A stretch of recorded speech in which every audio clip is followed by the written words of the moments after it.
St. Andrews West, Ontario. Um, this afternoon, August the 31st, I'm going to be doing a little short, well, it'll probably take a while to get through this. It's going to be a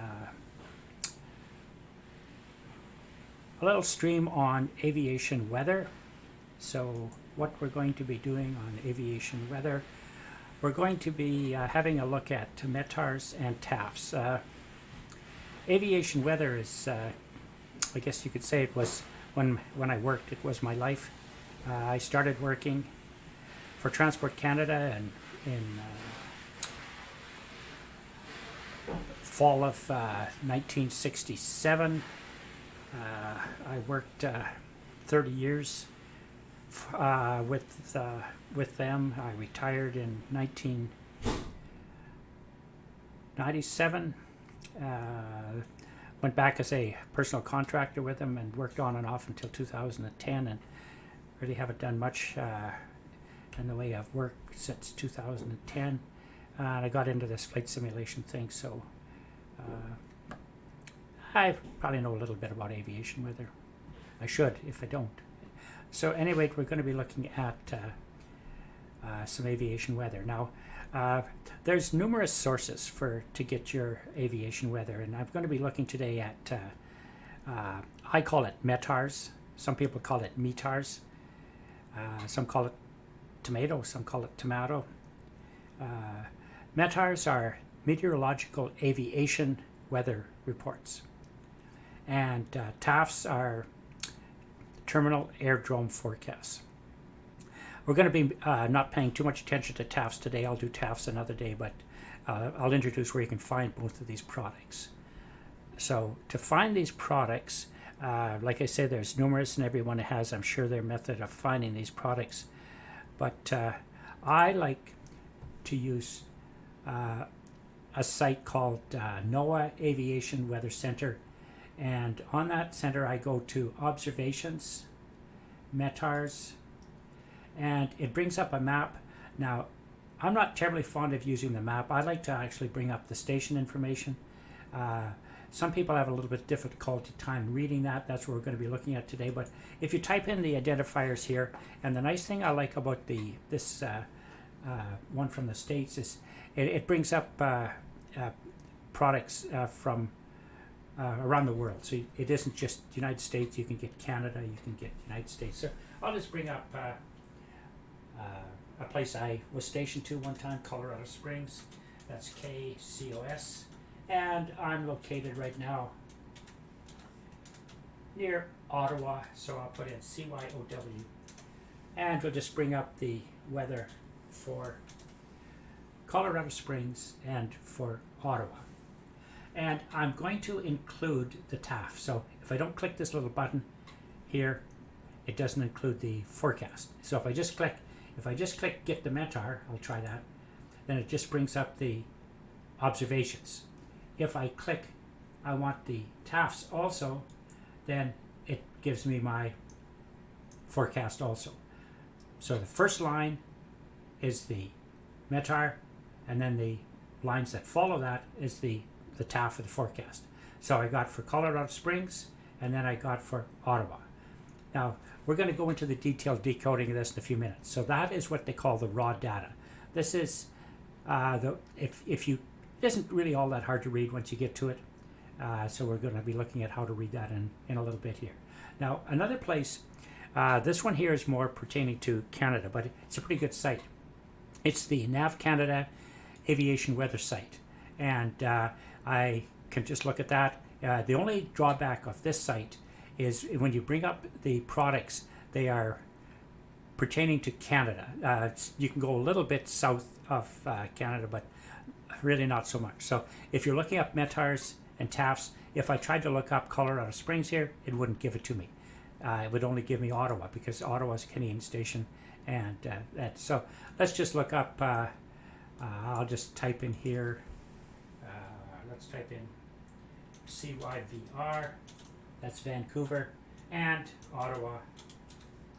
That's a four-letter identifier for Ottawa.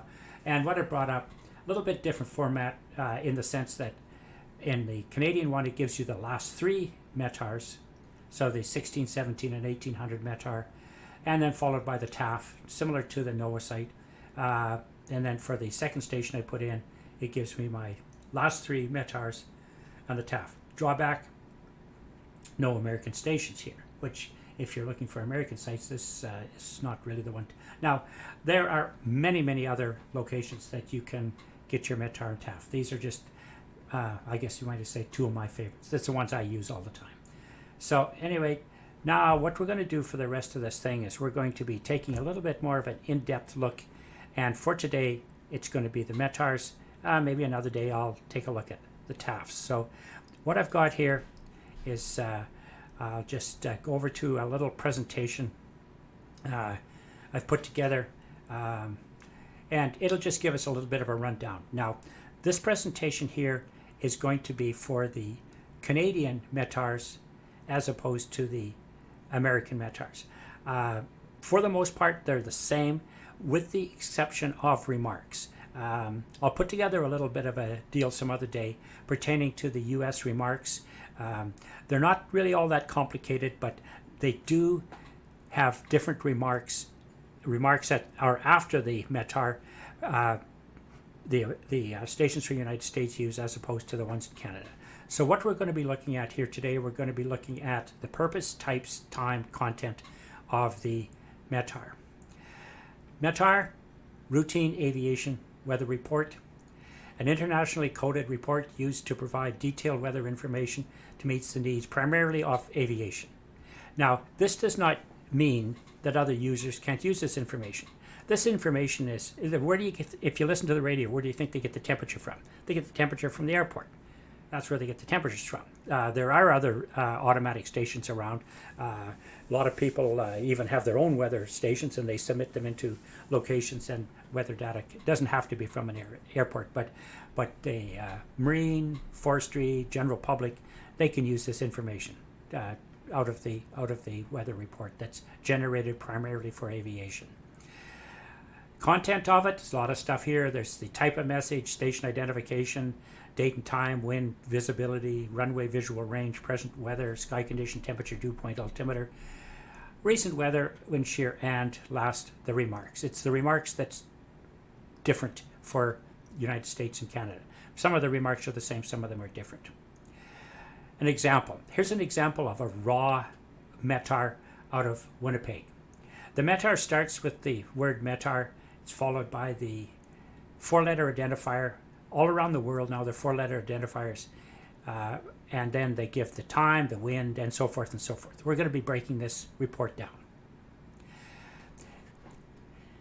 METARs, it can either be a METAR or it can be a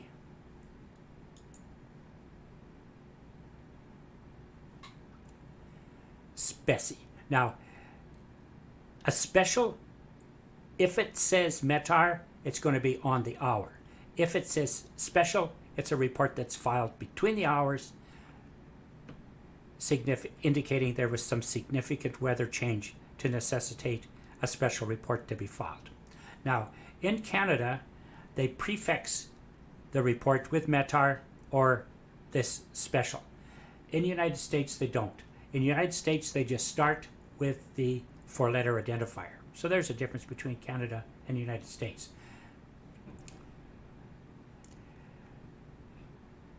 CYWG, that happens to be Winnipeg, Manitoba.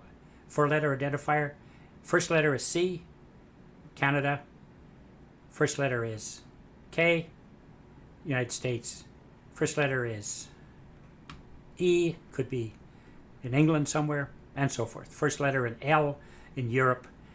They've got the world coded up for different letters that are involved in this.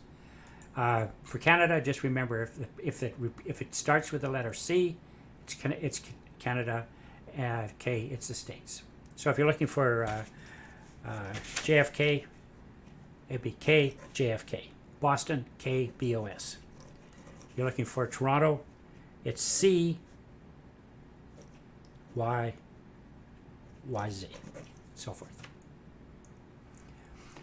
After the 4-letter identifier, there's 6 digits in the report. The first 2 digits are the date, followed by the next 4 digits. It's the time of the report, and it's followed by a Z or a Z. This is indicating that the time is in UTC Zulu time. All reports for standardization are not at the time of where the report is filed, the local time, but they're all converted to UTC for standardization. So every report, there's going to be different, where every place in Canada. Right now, we're in Eastern Daylight Time, and Eastern Daylight Time is 4 hours behind. So what we would have to do is, right now it's 2:30ish. So 2 o'clock is 14, so 14 plus 4, the latest report would be the 1800 report. So if I go to look up the 1800 report, latest report, it would be the 1800 report out of Canada.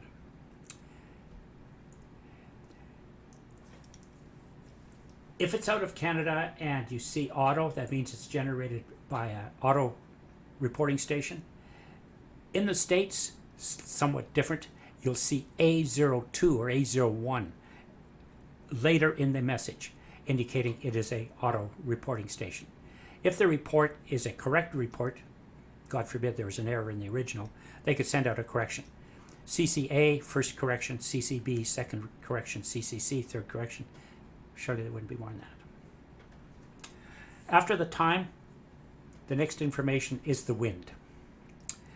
The wind will be the direction the wind is blowing. It's a 2-minute average, and it is the direction from which the wind is blowing, and it's in respect to true north, not magnetic north in the METAR. After the direction, you will get the speed. There will be times when there will be gust information, which is after the speed. If the winds are briefly increasing within the last 10 minutes of the report, then they will add that gust information to the report. If the winds are calm, you'll see 5 zeros. After the wind direction and the wind speed, you'll see KT, indicating that the speed is in knots or nautical miles per hour. It's not miles an hour, it's not kilometers per hour, it's in knots. So looking at the Winnipeg up here, we see 300. This is indicating the winds are from 300 degrees. The average speed for the last 2 minutes is 15 knots. In the last 10 minutes, there have been gusts to 25 knots. So peak gust, 25. Average speed, 15. Winds are from 300 degrees, which is west-northwest. Wind. If the winds are fluctuating, if they're varying,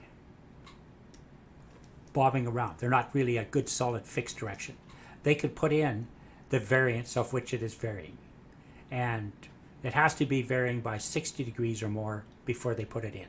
So here they say the wind is averaging 300 degrees, but it's varying 270 to 330. A lot of times this will be more prone to have it variable when the wind directions are light. To have wind directions as strong as this and to be varying, I think it's just serving as an example as really showing a real life situation. When the winds are that strong, usually they do have a fairly fixed degree of which they're coming out of. After the wind, you're getting the visibility. The visibility is what the observer or the automatic reporting station is seeing at eye level. It's not looking up into the air or anything, it's looking at eye level. So it's about 6 feet above the ground. That's what the visibility is. It's reported in miles and fractions thereof. When the visibility gets less than 3 miles, they can report fractions of a mile, like 2.5, half a mile. When the visibilities become 3 or more, they just report 3, 4 in whole degrees. And once the visibility gets above 15, they report in increments of 5 miles. So in this case here, they're saying the visibility is 3/4 SM. What's that stand for? Statute mile. This is not a nautical mile. This is statute mile. This is the miles that maybe we're used to. It's not a kilometer. Oh, they placed SM here because if anyone was reading this from used to a European reporting station, they report the visibility in meters, not in statute miles. So they would have, in this case here, it would be something like 1,200 meters would be the visibility. It is possible, following the visibility, you might see a runway visual range. This would be at an airport, usually a more like, you know, a Boston, a New York, Seattle, Toronto type airport. Some of those airports, they have instrumentation along the edge of the runway that's giving them a distance in feet along that particular runway. That's called a runway visual range. And if you see this information following the visibility, in this case here, R36, that means along runway 36, it's along that runway. They have one of these devices that's giving the runway visual range, and they're saying the runway visual range along that runway is 4,000 feet, and the trend in this case, it is decreasing. It could be, the trend U would be, it's an upward trend. So this means that the visibility has been deteriorating and it's down to 4,000 feet. Now, this is very important because given some situations, the visibility could be below IFR limits, but if the runway visual range permits the aircraft to come in, the flight service specialist or the air traffic control can look at the runway visual range and give the pilot, if they're able to come in on that runway, and if the value is good enough for a safe landing, a safe IFR landing, they could come in on the runway visual range, as opposed to the prevailing visibility, which is reported in your earlier part of the message. Prevailing visibility. Runway visual range. Weather. The next thing that's followed is the weather. Now, by weather, I mean rain, snow, hail, this kind of stuff. This is a little bit confusing, and this is quite a sheet. I'm not going to run over it all of it, but there is things like indicating that the intensity, it's either light, moderate, or heavy, or in the vicinity. It could be a descriptor. It could be shallow fog, patches of fog, drifting snow, blowing snow, freezing rain, freezing drizzle.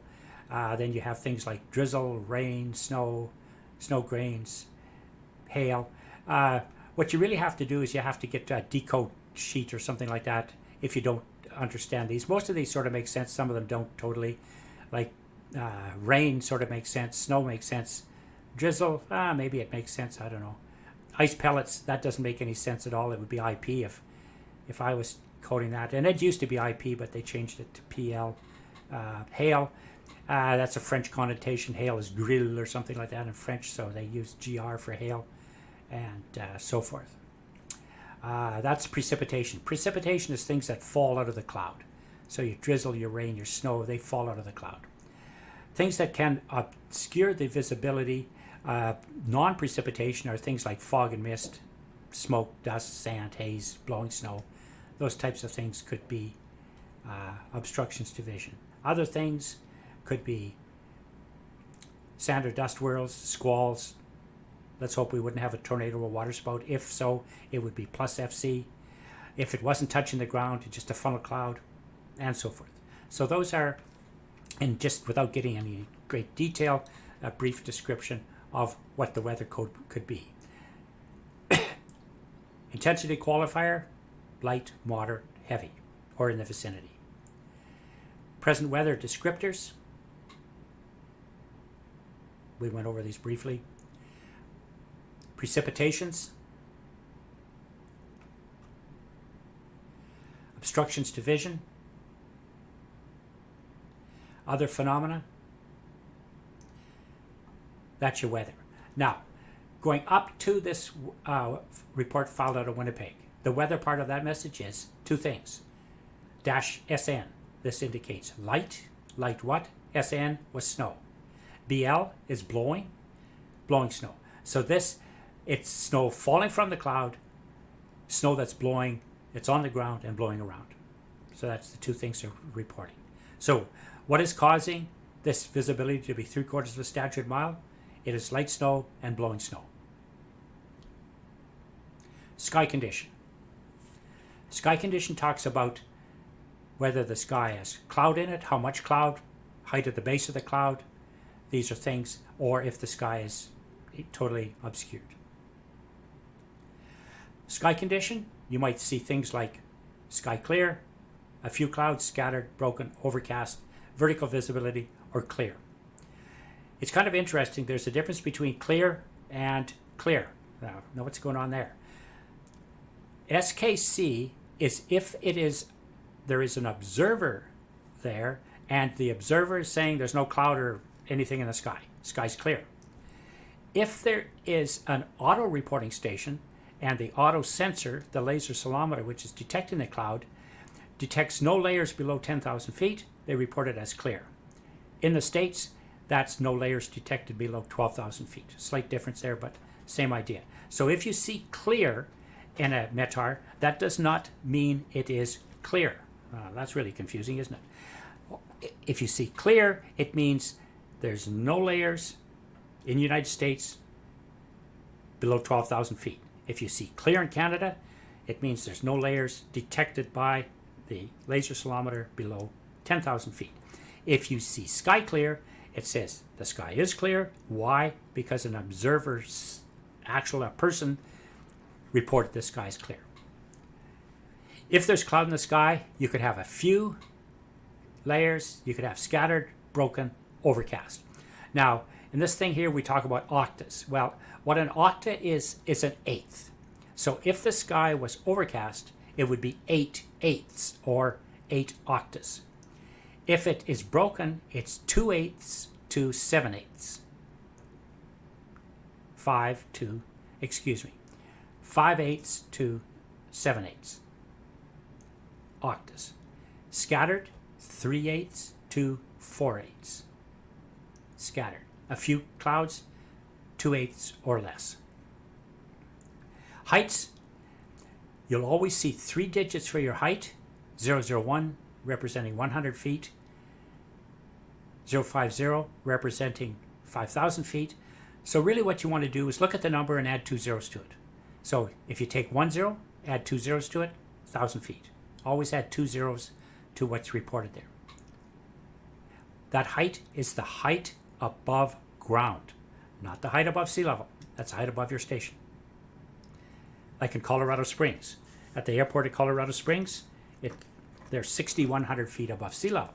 Well, if they report a layer at 500 feet, that's 500 feet above ground level, not 500 feet above sea level, obviously. Ceiling is important to aviation, and your ceiling will represent the height of the first layer at which the coverage is either broken or overcast. So as soon as you see your first broken or overcast, that layer at or below that would be the ceiling. So looking at this report from Winnipeg, we've got 2 layers. We've got 1 layer broken at 800 feet.